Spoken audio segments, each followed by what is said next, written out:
intend to maintain that respect, as I have throughout my career here. But I do not mean that that means I won't be passionate. So I was astonished and taken aback to see a FoxNews.com article that just crossed my desk, titled, "Reid Compares Opponents of Health Care Reform to Supporters of Slavery." Senate Majority Leader Harry Reid took his GOP blasting rhetoric, I'm quoting from the article, to a new level Monday, comparing Republicans who oppose health care reform to lawmakers who clung to the institution of slavery more than a century ago. Senate Majority Leader Harry Reid took his GOP blasting rhetoric to a new level Monday, comparing Republicans who oppose health care reform to lawmakers who clung to the institution of slavery more than a century ago. The Nevada Democrat, in a sweeping set of accusations on the Senate floor, also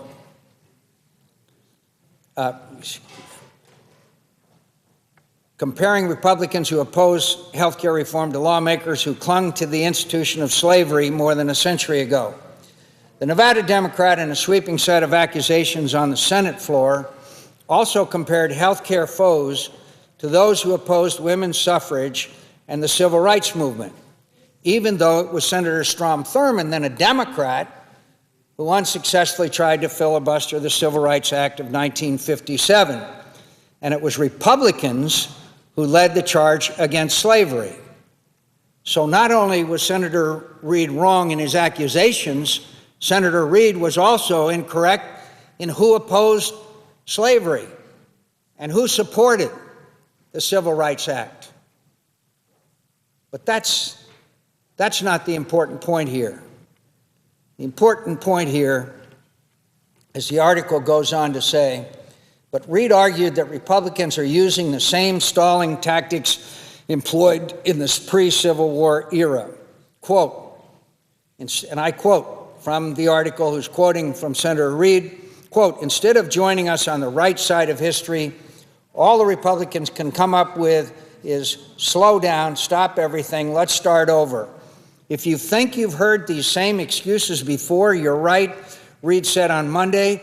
When this country belatedly recognized the wrongs of slavery, there were those who dug in their heels and said, "Slow down, it's too early, things aren't bad enough," unquote. He continued, "When women spoke up for the right to speak up, they wanted to vote. Some insisted they simply slow down. There will be a better day to do that. Today isn't quite right." He went on to say, quote, "When this body was on the verge of guaranteeing equal civil rights to everyone, regardless of the color of their skin, some senators resorted to the same filibuster threats that we hear today," unquote. That seemed to be a reference to Thurmond's famous 1957 filibuster. The late senator switched parties several years later. Senator Orrin Hatch, Republican Utah, said Reid's remarks were over the top. Quote, "That is extremely offensive," he told Fox News. Quote, "It's language that should never be used. These days are not here now." Senator Saxby Chambliss, Republican Georgia, suggested Reid was starting to, quote, "crack under the pressure of the health care reform debate." And, quote, "I think it's beneath the dignity of the majority leader." Senator Tom Coburn, Republican Oklahoma, said, "I am personally insulted." So this is a debate which has been spirited. This has been a debate which has been passionate. This has been a debate that I think has been very helpful to the American people.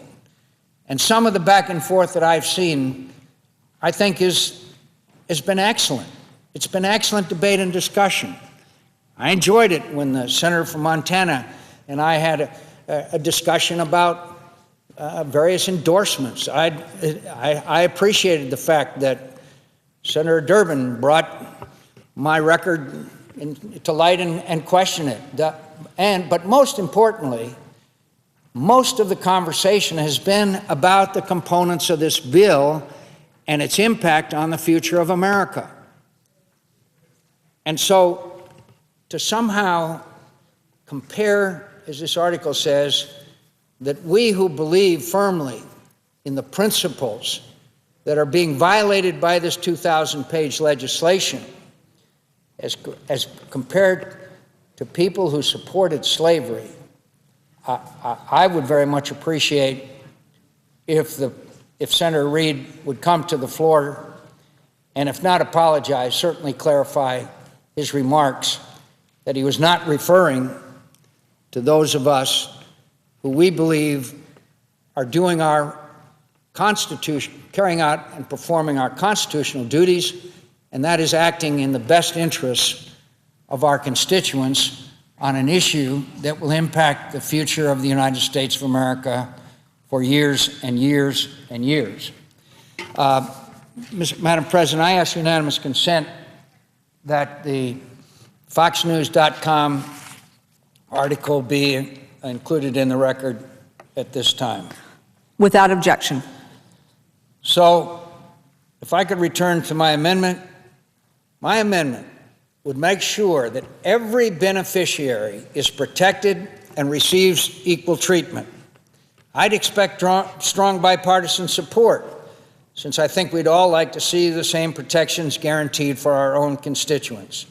I know the senator from Pennsylvania will appreciate this amendment, since he filed his own amendment to spend $2.5 billion in taxpayers' dollars to protect Medicare Advantage beneficiaries in Pennsylvania.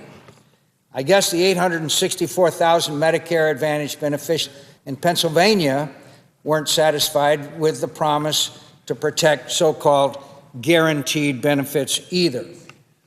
This motion to commit is a straightforward amendment that will help the President keep his promise that if you like your health insurance that you have today, policy that you have today, you can keep it, and will protect 10.6 million Medicare Advantage beneficiaries from at least 64% cut in benefits. And may I say again, I think it's been an important debate that we've engaged in, and I do not and will not impugn the motives or the integrity of those who are sponsors of this legislation. Yes, I will argue that we didn't keep the President's promise and commitment over a year ago in the presidential campaign when he said he would have the C-SPAN cameras in, that there would be bipartisan negotiations with the C-SPAN cameras in, with Republicans and Democrats sitting down together, so in his words, the American people could see who's on the side of the health insurance companies and the special interests and who's on the side of the American people. I think that's a legitimate statement and a legitimate questioning as to the process that's taking place today, where there has been no negotiations with the members on this side, and there has been no C-SPAN camera included in where these negotiations are taking place. So I hope that there will be. I hope that this legislation is defeated and that we could go back and sit down together, Republicans and Democrats, and we could agree on medical malpractice reform, on crossing state lines to be able to get the best insurance policy for every citizen and their family, to emphasize wellness and fitness, and reward it, to treat to enact outcome-based treatment for our patients, make a lot of measures and a lot of significant steps that would truly reduce the cost of health care in America, not enact a $2.5 trillion new entitlement program that is a scam. It's a scam because of the way that the budgetary process has been set up. Right today, I can go out and buy an automobile and I don't have to make a payment for a year. Under this proposal, you start making the payments and 4 years later, you get the benefits. Now that is Enron accounting. So I hope that my colleagues will allow us to continue this spirited debate and discussion. I say with the greatest respect, these are tough issues and there are strong differences of agreement. But I think this debate and discussion is good for the American people, and hopefully the outcome will be one that we are better informed and can better address the issue of the skyrocketing costs of health care in America and our ability to provide them with affordable and available health care. Madam President, I yield the floor. Mr. President, I ask unanimous consent that no further amendments be in order during today's session. The senator from New York.